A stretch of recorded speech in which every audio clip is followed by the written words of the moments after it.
With your new blower, you also got an operator's manual. You must read this manual. It is full of good information. But if you're short on time, you have Main Street Mowers Video Owner's Manual on everything you need to know about how to start it, how to maintain it, and how to be safe.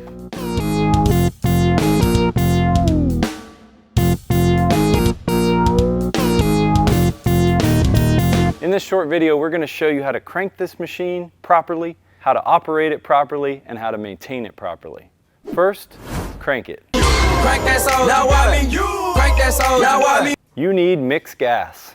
You can use either Moto Mix or mix it yourself. You want a good gas can and you want STIHL's synthetic mix. 1 bottle to 1 gallon of gas.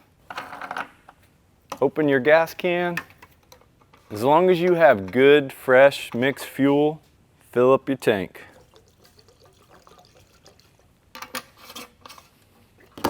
Secure your cap and put your blower into choke. That is the top position. Then prime the bulb. You want it to be nice and full of fuel.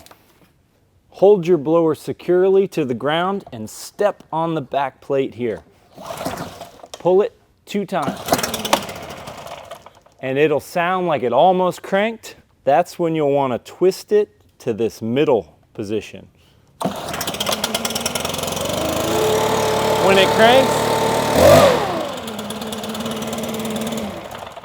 hit the throttle and it will return it to idle. As far as operating this blower, it is easy. A quick go over of the features of this blower.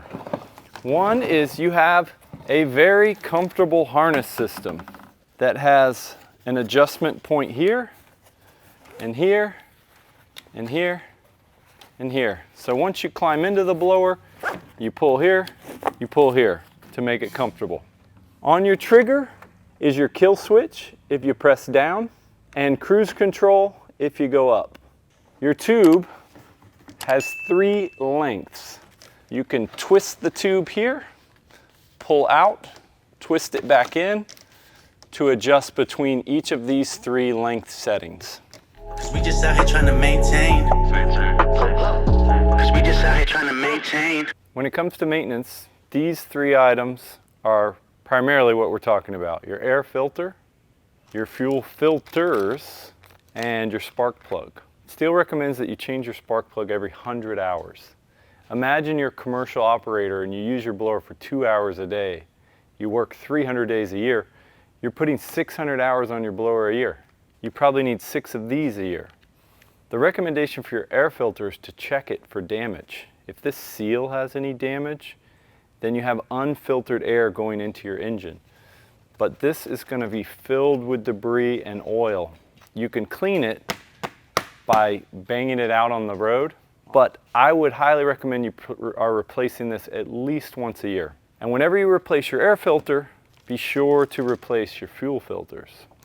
Your new blower will come with one of these, a scrinch. This has a Torx 27 on this end, and it removes the bolts that are hiding your air filter. There's one up top and there's one down here.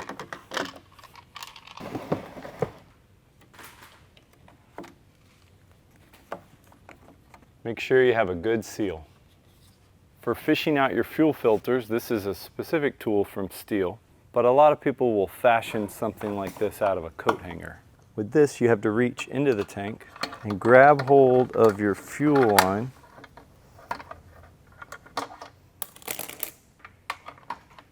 So one of the fuel filters in your fuel filter package is dual pronged, the other is single pronged. I would recommend a pair of vice grip pliers to hold this fuel line so that it doesn't fall back down in the tank, because that's frustrating. Plug a new fuel filter on both ends. This is very commonly overlooked because it's down in the tank, it's out of view, it's out of sight, but it is a necessary service item. It is essential to your blower getting proper fuel and proper cooling effect from that fuel. A 4th item that you need to keep an eye on is part of your anti-vibration system. See, the blower is mounted on springs, and in between the gap between your fuel tank, there's a rubber grommet that keeps your engine from wearing on your fuel tank and pinching the fuel lines that run in between this gap. Eventually, these grommets will wear down. And when they do, your springs may also be worn a bit and your engine is slooping down. And that's going to wear into your fuel lines and wear into your fuel tank. So keep an eye and replace these as they wear out. There's two final items that you need to be aware of and to just keep an eye on. One is you have a valve train. You have two valves, an intake and exhaust. There are cases where they become out of time over time. It would be recommended to take it to an authorized dealer and have them do a valve adjustment. It is a very simple outpatient procedure. You would notice you need a valve adjustment if you notice a loss in power, or if you're pulling your starter and you notice that the timing is making it snap back on you, may hurt your hands. That would be a good time to bring it into your dealer. The other item is you have a screen located in your muffler. There are two holes here that allow you to take your exhaust diverter off and remove this screen. This screen is capturing any sparks that can fly out of the engine that could land on the ground and start a forest fire. In time, this screen becomes clogged, and it is very simple to take it out. We burn it with a blowtorch, we scrape it with a metal brush, we put it back into the muffler and reinstall it. I lied, there is one more item that I recommend knowing about. Notice how long your throttle cable is. Well, this cable can stretch in time.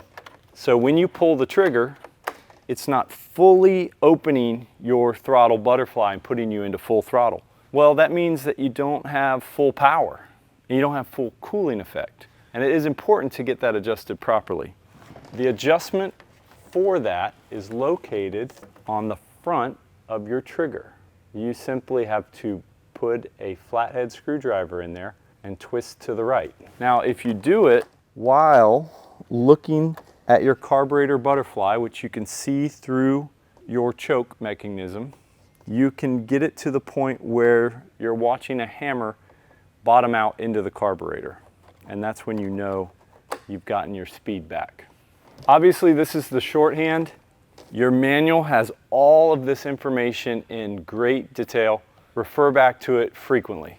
And the last thing would be safety. Forever and always, Forever say. This is hot. You don't want to touch here. It'll be upwards of 500 degrees. It will burn you instantly. When you are running this blower and you run out of gas, you are not supposed to refuel it until it is cool, because there will be pressure buildup in the tank that will blow vapors out. So as you're removing the cap, you want to just crack it as if you were opening a shaken Coca-Cola and let the vapors leak out slowly. If the fuel is boiling out, you want to quickly close the lid. Other than that, this is a loud blower. You want to be wearing earmuffs and you want to be wearing eye protection. Thank you so much for watching our video. I hope you enjoy your blower. You know how to be safe, you know how to crank it, you know how to make it last a long time now. Don't forget to like and subscribe. Drop some comments below. Come check us out next time. Have a great day.